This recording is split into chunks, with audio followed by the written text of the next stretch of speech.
and welcome to the first of our 3 series webinars. These webinars will be looking at why is improving satisfaction, engagement and communication important to retain your club members. We have a team of 4, so we just want to introduce ourselves first. We have Rob, who's the RDO of Southwest. We have Vicky, who is the Data and Insights Manager. We have myself, Lisa, who is the RYA Northern Ireland Active Clubs Coordinator. And we have Sarah, who unfortunately can't make it tonight, but she is the Scalability Development Officer. So we've all come together and created three webinars, and each webinar is broken down. So first webinar, we're going to be looking at satisfaction, then moving on to engagement next week, and then the last week we're going to look at communication. So they'll all link together, so hopefully you'll bring a bit of each of the webinars together to the final webinar. These webinars are following on from the Affiliated Club Conference, which had the theme of a different world with new opportunities.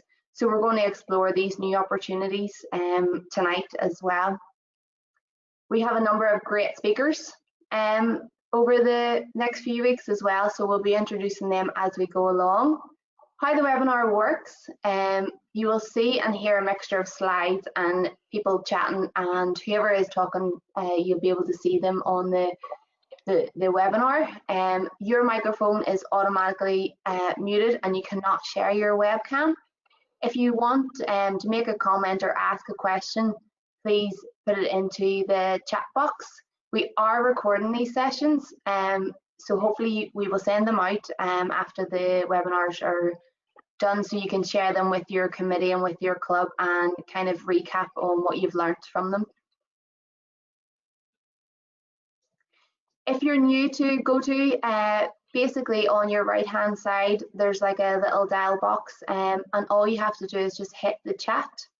And then you can just type in, and one of the staff team will be monitoring the chat. So if you do have any questions or any comments, feel free to put them in there. If we haven't answered them or can't answer them, we will follow up with the questions. I'm going to pass on now to Vicky, who's going to be leading this webinar. Thanks, Lisa. So I guess we should cut straight to the meaty part of this and really identify what makes a satisfied member. Now, we were considering this a couple of years ago, and we really wanted to understand much more specifically what made club members satisfied and what made them dissatisfied, with an idea of being able to help clubs stop people leaving if they could, and to really provide a really good, engaging experience for their members. We decided that we'd do a survey of club members and see what their satisfaction was, and really we learned from this, learned by this from work that the company that we work with, the Leadership Factor, have been doing with our examining board for training to improve the quality of our exams for exam candidates. And they'd really taken some specific things and improved them and modified them and increased their satisfaction of their exam candidates. And it proved really successful. So we talked to Rachel. Hi, Rachel. Hi. Rachel works for the Leadership Factor, and they're a specialist company in stakeholder satisfaction and loyalty. They work with quite a range of companies and charities, large and small, across a whole range of sectors in business, and it means that we can magpie ideas that have come up across the sectors to use with what we do in sailing, so sailing and boating. So welcome, Rachel. Thank you. So we ran the surveys for clubs. Nearly 100 clubs signed up to this in 2018 and 2019. And we've compiled all the data together. So we gave each club their own reports on their own members, on their own feedback. And then we compiled all the information together to produce our overall reports. And this is what Rachel's going to take us through to begin with. So I guess we'd start and unpack what makes a satisfied member, hey? Yeah, thank you very much. Thanks, Vicky. So I'll get stuck straight in. So as Vicky said, we've done quite a lot of research for the RYA in the past, and we've also been lucky to work with a really wide range of other organisations across different sectors as well. So what I'm going to go through today are the findings of the RYA surveys, but I think it's something that's also useful to add is that actually the themes that come through in these findings are really common across all of the surveys we do. Really, really common, and you'll be surprising how often they come up in all different types of surveys as well. But what I'll do is I'll get stuck into obviously the RYA findings because they're the ones that you're going to be the most interested in. So what we're talking about tonight is what makes a satisfied member. Now, I'm going to talk about importance before talking about satisfaction. And the reason is that in order to make members satisfied, you need to understand what matters to them, because satisfaction is about doing best what matters most to members. And we have that's a phrase that we use a lot at Leadership Factor. And the reason that we use that is because what you will find is there's very little to be gained from being really good at things that don't matter to members. You're not going to get any brownie points, any credit for doing something really well if they're not bothered about it, is the long and short of it. So we have a phrase and it underlines everything to do with satisfaction, and it's doing best what matters most. So there's little to be gained from doing well at things that don't matter. So a little bit like if I get the train, or used to get the train from Leeds to London to work, to be honest, I'm not that bothered about how many flavours of crisps they have on the trolley. Even if they're very proud of that, I'm more interested in the train getting to London on time, getting a ticket, getting a seat, it being clean and so on. So doing best what matters most is really important. And there's another model that we refer to a lot that is really important. We didn't make this up, we didn't develop this, but it really is something to think about when you're thinking about your own clubs, and it is the lens of the customer. And what that's about is it's a little model that basically says what you look at as a club, what's important to you, the way that you're viewing things, will be different to the way that your members view things and what they're looking at and the things that matter to them. So the lens of the customer means put yourself in the customer's shoes, put yourself in your members' shoes to decide, and then have a think about or decide how they feel about the club. Don't see things from an organisation point of view. If you're thinking about member satisfaction, it needs to be from a member's point of view. So these two things are really important and a basic foundation of everything else. So if we move on to the next slide, when we did the survey, and this is something else that's really strong in our methodology, and again, Victoria talked about magpieing. This is sort of a recommended way of doing things. It's not something that we've developed. It's recognised by academics as the best way to measure customer satisfaction. So we did two things to understand what's important to people. We asked them what's important and asked them to give us a score between 1 and 10, where 1 means that something is not at all important to them and 10 means it's extremely important. So we have a list of factors at the end of the day, and we know that some are more important than others. Some are more important to particular groups, but it helps us really understand what matters. And then we do another piece of analysis. What I've just talked about is called stated importance. The extra bit of analysis we do is something called derived importance, and we look at the link between satisfaction with all of the different factors and overall satisfaction to see which has the strongest links and where the strongest links are. The reason we do that is because we can gather importance scores and we can see what's important to people, but it doesn't give you everything. So for instance, if you are catching a plane tomorrow, I guess we'd all put safety at the top, 10 out of 10 for safety, for importance. If we're going to a restaurant, we'd put 10 out of 10 for cleanliness. But neither the airline or a restaurant is going to get any brownie points at all for being safe or clean. These are things that are important but have little impact on our overall satisfaction because they're givens, they're hygiene factors. We expect organisations to be able to do those things.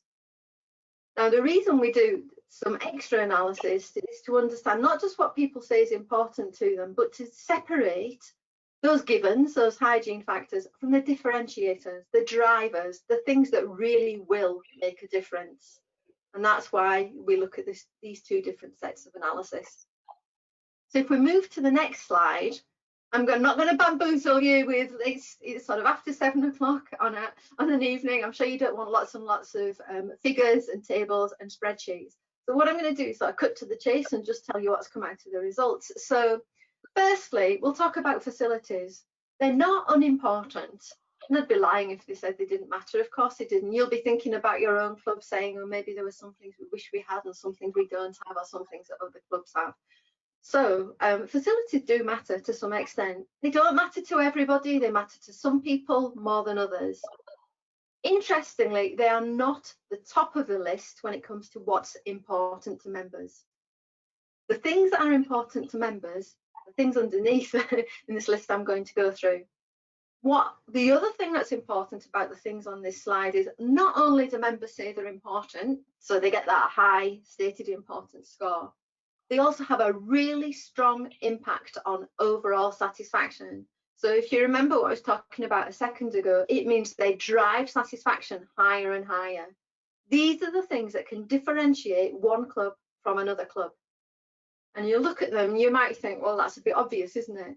What I can tell you from the survey results is, yes, you might think it's obvious, but actually it's not as easy to deliver all these things as you might think. So what's on this list? We've got the approachability of people running the club makes a really strong impact on how members feel. The club having a welcoming atmosphere as well. And we've all been to places where you think, maybe I'll turn around and walk out. It's not that friendly. It applies to clubs as well as other places. The club making members feel valued, really important, feeling they have a place, they have a value regardless of what that is.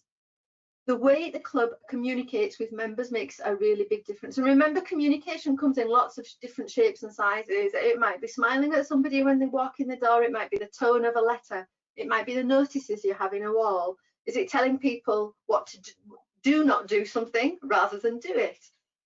So the way the club communicates with members and being able to get advice if they need it. So we know not all members will need advice, but feeling that they can, if they do need advice, makes a really big difference to the way they feel.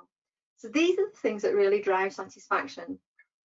So when we did the survey, we also asked everybody who was taking part, and there's a lot of people, thousands of them, to describe their club in one word.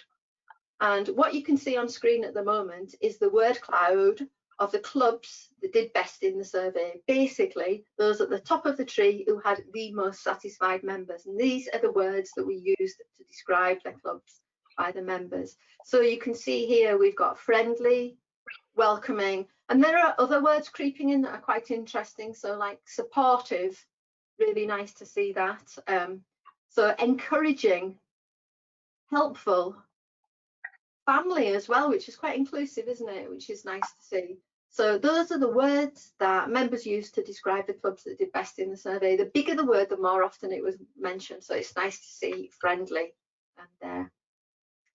So all those things I've just mentioned, really nice, great. You have a nice friendly club. Isn't that wonderful? There's even more to it than that. And this is why it is so essential to make your members satisfied. Not because it's going to make you go home at night feeling warm inside, but because these things are going to help you with the longevity of your club. These are the things that are going to propel your club into the future. The reason is the things that I've just talked about, members who are satisfied with those things I just mentioned are a lot more likely to renew their membership. They are a lot more likely to recommend the club, to stay with the club. Not just stay with the club when things go wrong, because they're forgiving and they're tolerant and they know that things happen from time to time. They're more likely to tolerate shortcomings, the things that you're not able to offer them. They can overlook those little things if everything else is great. You know, my own example is I go to a gym, it doesn't have showers and all that fancy sort of stuff, but the people are really, really friendly. They're experts, and it is very sort of welcoming place to go to. And I'm quite happy to put up with the things that maybe other more fancy places have. Now, the other thing is as well, and this is a really important one, is that satisfied members are more likely to volunteer. And we know from the meetings that we've had in the past, is quite often clubs are saying, well, actually, there's loads of jobs to do, but we just don't have enough people to do them. The more satisfied your members are, the more likely they are to volunteer. And that lightens the load for absolutely everybody. These are the things that have come out of the survey as being really important year after year, really important in similar surveys we do as well. So how can you do these things? How can you make these things right? You can do these things with every step you take. Every little thing you do has one of those messages in it somewhere, and you're conveying yourself across to your members. So first impressions. What's your website like if you have a website? If somebody rings, what's it like? If you're looking to find a way in the door of the club and you've never been before, what's it like? First impressions make a really big difference. Being easy to deal with makes a really big difference as well. And we can all probably think about occasions where we've tried to get information out of somebody and it's like getting blood out of a stone and we're really frustrated. Being easy to deal with goes a long, long way. That extends to sharing information with everybody, the right sort of information at the right time, communicating effectively, and this is across all different types of communication. It's not just about talking to people, lots of other ways. Collaborating and participating, again, comes in different shapes and sizes, but if you get to know your members, you can tailor it to suit them.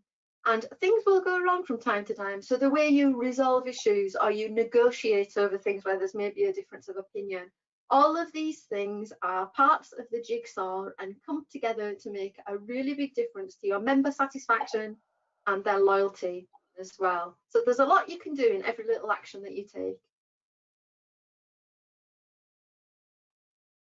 So in a nutshell, that's sort of what's coming through in the surveys. And I guess what's interesting to me as well is the first time we ran this club membership survey was in 2018, and we had quite a small, it was off the back of GDPR, and we had quite a small sample of clubs in there. And we were really keen to run it the next year, and then the next year we got a lot more clubs involved. But when Rachel looked at the results and compared them to each other, we had some quite interesting stuff to find out, didn't we, Rachel? Yeah, I think there's a few things that were really interesting, and that is the themes were so strong. At times we had to, it was different clubs really, wasn't it, the first time and the second time, because some people were still digesting the results. But what was really interesting is just a similarity in the results. To be honest, if I dropped them all on the floor and picked them up, I wouldn't have been able to tell which survey they came from, because the results were so similar, even with different thousands of people, but different thousands of people. The things that people said they liked and disliked were the same across the surveys as well. Really interesting. And do you remember we asked people how comfortable they felt at their club, which was a question we sort of introduced to the survey. That was quite an eye opener as well, wasn't it? Yeah, and it was cemented. Yeah. Sorry, Rachel. Sorry. No, you carry on. It really cemented the relationship between how comfortable people felt and how satisfied they were, and how loyal they were to their club, and how likely they were to recommend their club to other people as well. It was certainly something to learn from, for sure. Yeah, it was really eye-opening. And I think something else, and I know we've got stuff to move on to, so I'll make it the last point. It was quite interesting how many people had been a member of their club for a few years but still didn't feel entirely comfortable there. So that was quite interesting as well, just to see the themes that came through. But we had some fantastic comments, and I think that's the important thing. When things were done right, people really acknowledged that, and you could see how happy it made them, which was really nice to read. Really, really nice to read what a difference a good club had made to people's lives when the right things were done. Well, thank you, Rachel. What we're going to do now is just hear a little bit from a club that's very close to my heart, because I'm a member there, and I did used to be a member a few years ago, and my sailing took me off in different directions, but we've recently rejoined, and I tell you what a welcome it has been, and I really want to share with you some of the things that Lymington Town Sailing Club have been doing. They weren't part of either of the surveys, but actually they were doing, you know, as lots of clubs can do and do, they were doing some of these things about being approachable, being welcoming, being kind of organised and having some vision. already as they went along the way. I'd like to welcome Carl Thorne. Thank you, Carl, for joining us. Carl's a member of the exec at the club. And I just thought I'd kind of ask you a few questions and sort of potter through some of the things that you've been doing as an executive over this year, because certainly from my perspective, I just think you've been doing a tremendous job. You know, just to kind of give a kind of resume of since sort of lockdown started. Obviously we couldn't do much then, but since then there's been an open-sided marquee on the lawn, there's been the pop-up restaurant outside, there's been new SUP boards, there's been e-sailing and virtual sailing, there's been family water sports in the seawater baths, which I know, or I'm pretty sure hasn't happened before as well. And I'm probably missing out a whole ton of stuff because it's so active half the time I can't keep up with it. But I guess what I'm really interested in is sort of behind that and the things that you do as an exec that make it come across as so well to, well, certainly me as a member, and I know many others. So good evening, Vicky. Thank you for the warm welcome, and good evening, everyone. So in answer to your question, what do we do as an executive? First of all, it's not an accident. These things happen. And secondly, you'd be thrilled to hear a lot of it is off the back of the work that the RYA were doing. And in fact, that 2018 satisfaction survey you did, you had a series of winter follow-ups, which I attended and Commodore Tony attended. And that drove a whole new line of thinking for us around the stuff that Rachel's just been describing. You know, the key words, that approachability, friendly, welcome, all those things. The key word for me was welcome. And I wanted that to drive our entire thinking. You know, and we needed obviously to get the rest of the executive on board and the rest of the membership on board with that. But it was it really focused our strategy. You know, and it was off the back of those satisfaction things, those things that you're finding that were important to people. You know, I think we were probably going down a path like a lot of other clubs where you thought other stuff was important, and then you realised actually no, it's the soft skills. It's the, do you feel welcome when you're there? Do you feel included? And that's just massive, massive, massive, massive. And I know I love it whenever I go and visit another club when it feels like that. You know, they go on my list in my book. You go and talk to them. So yeah, not an accident. And the executive is, you know, is been very much driven by those surveys, the results of those surveys. well, it's very kind of you to say. It's really good to hear that clubs do take this on board. I know they do. So, but I kind of thought that we were doing this beforehand, and I suppose to some degree maybe, but not. It really sharpened our focus because we were looking at planning and longer term strategy, and this just came at the right time for us. You know, it was right between the eyes. Yeah. Well, it is making a difference, I think. You know, I look at it and just go, the family sailing, that hadn't happened before, had it? Just to paint the scene. This picture you can see here is right in front of the club, because the club is, if you haven't been there, it is the old bathhouse for this seawater baths. Carl, you know a lot more about it. You tell us about it. It's okay. Yeah, I mean, we're very fortunate where we're placed in Leamington. We've got a lot of resource. We're on the south coast onto the Solent, and right in front of the club we've got these Victorian seawater baths, and they're about 110 meters by 30 meters wide or so. Normally in the summer they're full of inflatable toys, and the local kids, schools, and parents come down and play on those. But sort of come September time, when the water's getting a bit colder, the pool's emptied out of these inflatables, and it's a couple of months, it's got sort of 6 weeks left before it gets emptied out completely. And so our Commodore approached the guys that run this and asked if we could turn it over for doing, you know, sailing, SUP, canoeing, you can see there, Pico sailing, swimming for the brave. And on Sunday afternoons, it's pretty much through October, wasn't it, Vicky?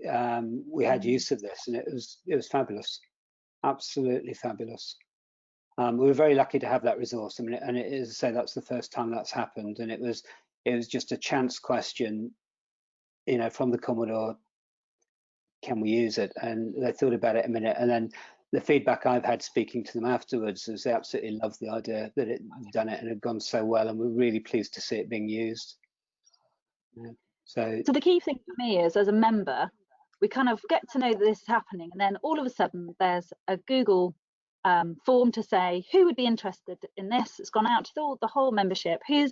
Will be interested? Can you come back and let us know? And then straight after that, right, here it's going on, get involved, kind of thing. So for me, I can see the effort into putting into engaging in members and then communicating with them. Yeah, I mean, on that sort of communications, there's probably two things there to pick up on what you've said. Is the sort of surveying piece. Our internal surveys we run very quick sort of snap surveys, maybe a sort of headline one. The rule of thumb is it shouldn't take longer than 90 seconds to complete. Try and gather as much information as we can, and then split off those results and target special interest groups off the back of that, to try and get their feedback in certain areas, to make sure we're talking to people, about things they're interested in. That's the first part of that. The second part, through the communications, yeah, very much. I mean, it's maybe fairly standard stuff, but it's regular and transparent communication through newsletters, obviously the normal social media channels, and when we're allowed to, tapping people on the shoulder and chatting to them about, it's on, what do you think? Come on. I mean, that's, for me, that's the way to get people to come, word of mouth, and inviting them if they feel, included.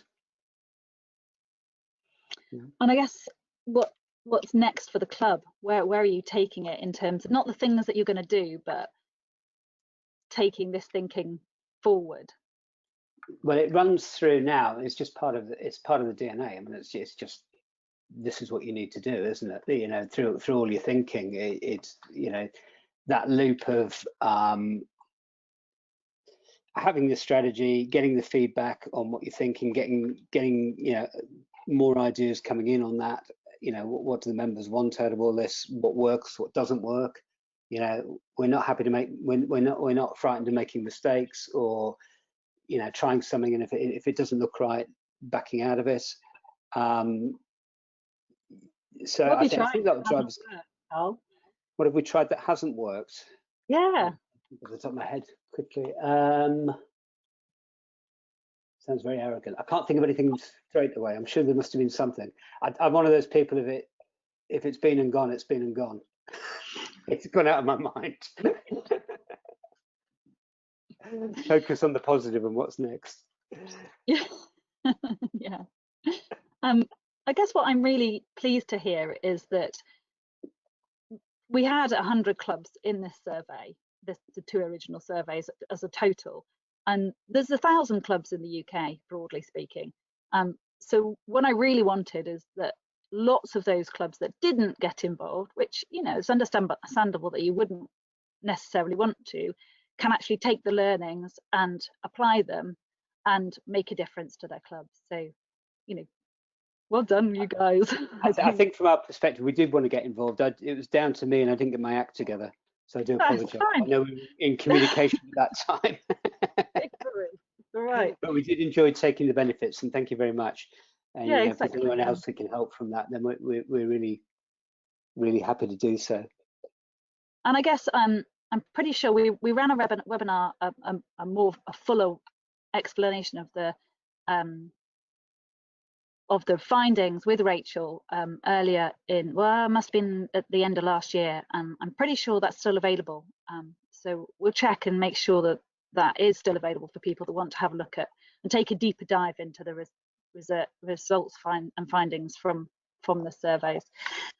Carl, thank you very much. That's been great. My pleasure. Okay.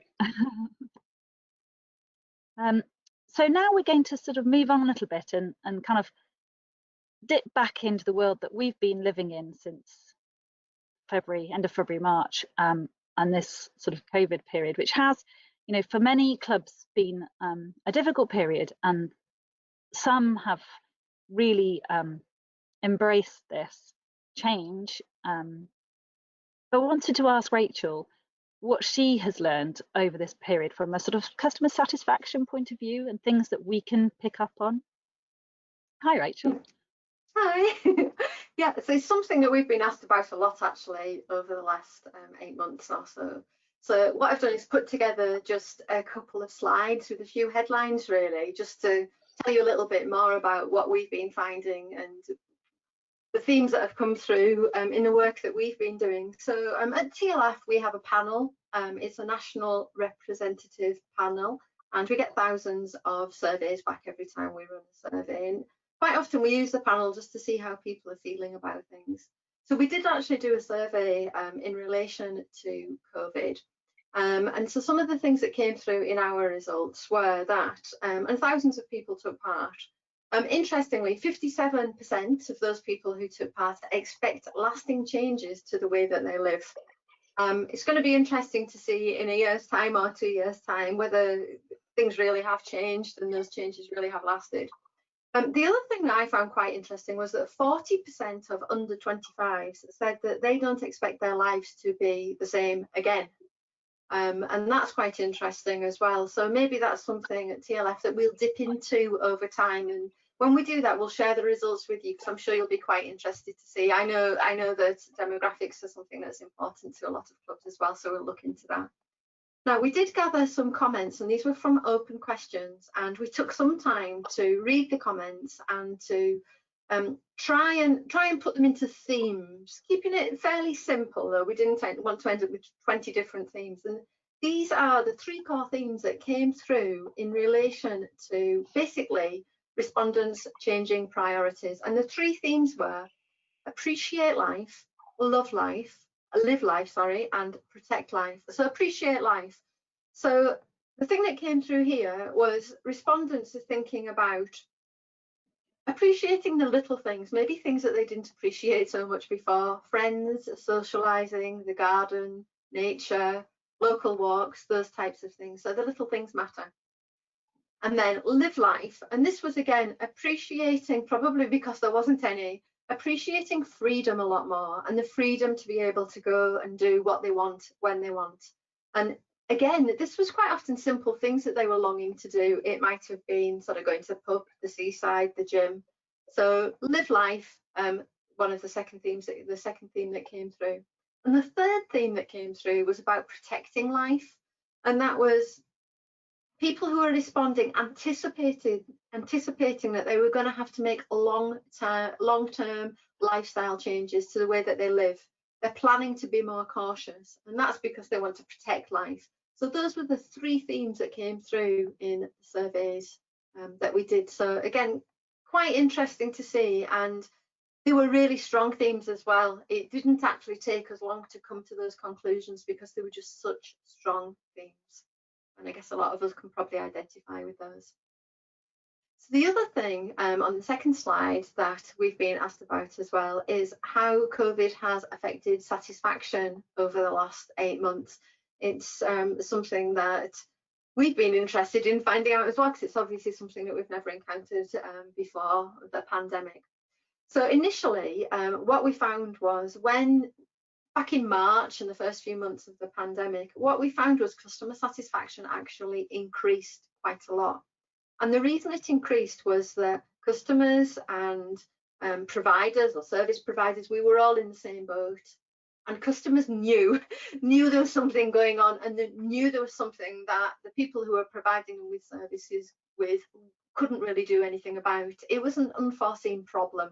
And what we do know from doing research is that customers will forgive problems, something that could not have been foreseen and could not have been prepared for. And COVID was definitely that. None of us really would have foreseen this. What customers are less likely to forgive are things that they think could have been anticipated or prevented. So initially, satisfaction increased. We're all in the same boat. Customers were really understanding. And if a service provider said to you, well, I'm really sorry, I can't do that, we were like, okay, that's fine. We understand the world's changed a lot. So then what happened is satisfaction began to drop back down to more, let's say, normal levels. And that's because everybody was starting to get used to a new way of living, beginning to adapt. Service providers were beginning to adapt as well. So satisfaction we sort of, that peak where satisfaction had gone up, it was left behind, and satisfaction dropped. So it dropped and it settled.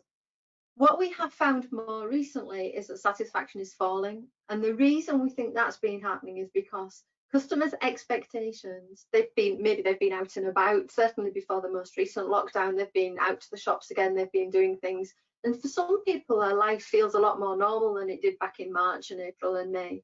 So customers are finding things are sort of, we're feeling a little bit more normal, but for all of us that are working, we're still working from home and all these sorts of things, and the working world is far from normal. So there's been a bit of a mismatch. So customers, their expectations are going back to normal. Service providers, things aren't really normal at all. So what we have found more recently is that satisfaction has actually been dropping. Now, what we have also seen in the survey results, that the organisations that are failing to adapt are falling behind more quickly. Those that were in a good place to begin with have actually been in quite a good place through COVID. They've built the foundations and they've adapted quite well. Customers are quite adept at identifying those organisations that are putting some effort into changing and those that are not. And if an organisation, even if it's failing, and so it's interesting to hear Carl talk about failing sometimes at things, if customers can see you trying, it goes a long, long way. So trying to do something and it not quite working out is a lot better than not trying at all. Customers most definitely recognise effort. So wherever they can see an effort, they'll actually give you a lot of credit for it. So that's a picture that we've seen at the moment. And so if there's anything out of that, it's saying maybe you can't do everything you want to do, but try to do something. That's probably the theme I would say that comes out from the results.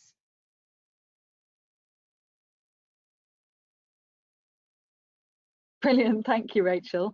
I guess that's a lesson to us all, isn't it? Not to be afraid of failure and just to give it a go. Definitely. And talk to our customers to work out what they want, who they are, and then go from there. Thank you very much. I think that's been really informative. Yeah. Thank you. I think because we'd like to take you on to another little example. This time we're taking you up to Yorkshire and Yorkshire Dales Sailing Club. Now, we felt we needed to leave on a bit of a high note here. So welcome, Phil. Phil's the treasurer and trustee for the Yorkshire Dales Sailing Club. And it seems that this was Phil's idea to have lots of hot tubs at the sailing club. I think this is pre-lockdown, isn't it? This is last year, wasn't it, Phil? Is that right?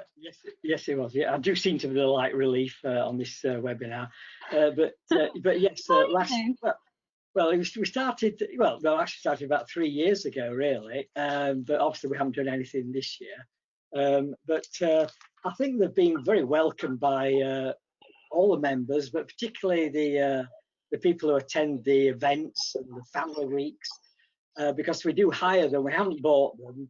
Although we could buy them, I think the best decision is to probably hire them, certainly for a sailing club, because of the issues with hygiene and abuse and things like that. But they've been warmly welcomed, literally warm, of course, by by those who are enjoying it. As you can see, the youth in particular do like it. I mean, some of them have never probably been in one anyway, but it's a great way just to chat and socialise. And it's something I realised when I was in Iceland quite a few years back, that it's a great social tool. So in fact, yes, I've actually hired one already for June for the I think it's the RS200 event. So we'll be having that for the weekend. So yes, I think a lot of clubs should look at it. There are issues, but not insurmountable. And if anybody wants to contact me, I can let them know of any problems or whatever involved. So Phil, how has this helped you with engaging with more of your members? Because they're clearly satisfied with this, but what else has it given you?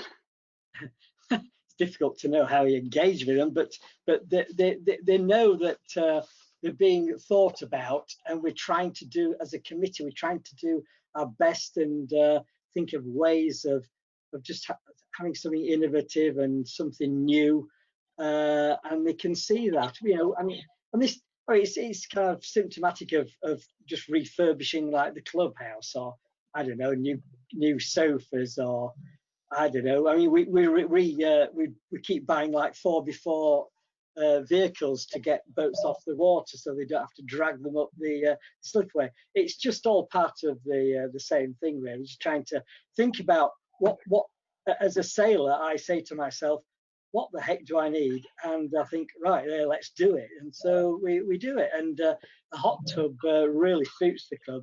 After all, it is a water activity, isn't it? So it's it goes well with the sailing club.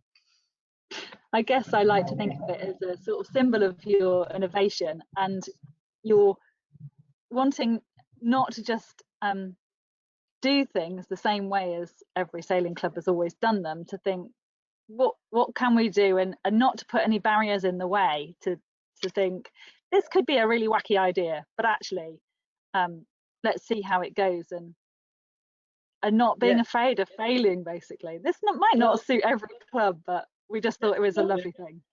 It's right. It's not probably for every club, and yeah, there's odd members that don't like them, but the majority seem to do. And certainly, if they don't enjoy it, they want their children to enjoy it, or the youth. But I say we do it about kind of 4 or 5 times a year, depending on it's an open meeting or a family week or whatever have you.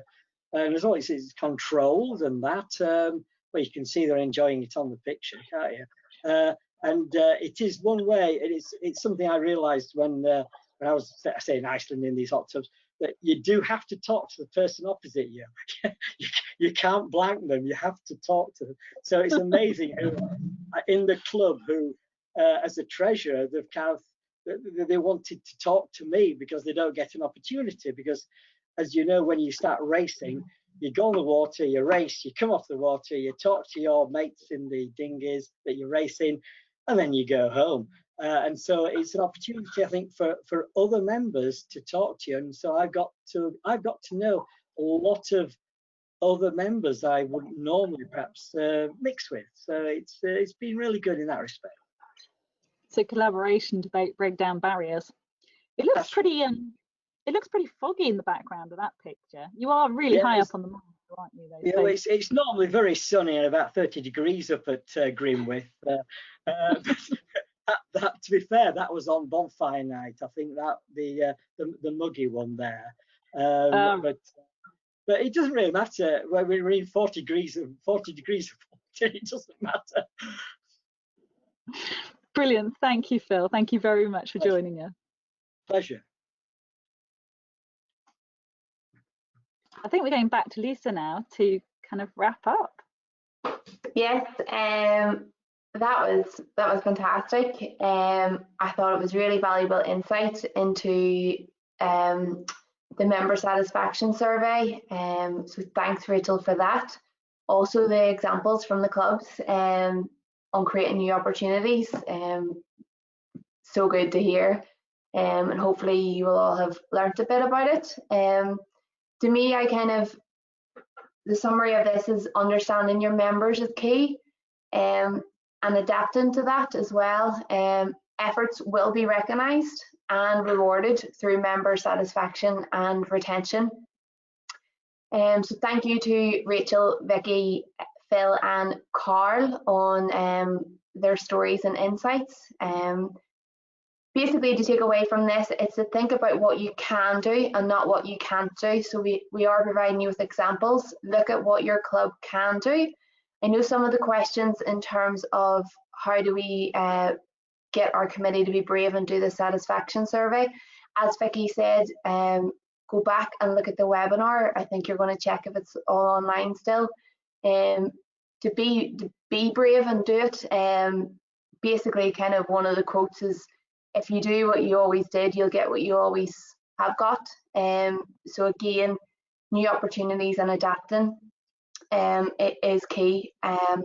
These recordings from the webinars will be available on the club conference platform where you originally booked. And I know another question was regarding younger members on the exec team. I'm going to link that into next week's webinar, where we're going to be talking about volunteer engagement. So you need to tune in for next week. You'll actually hear from a case study on that. We will also have a couple of new presenters, as well as 4 new case studies. So tune in next week where we'll be discussing engagement with members. Thank you again for attending, and thank you to Vicky, Rachel, Phil and Carl.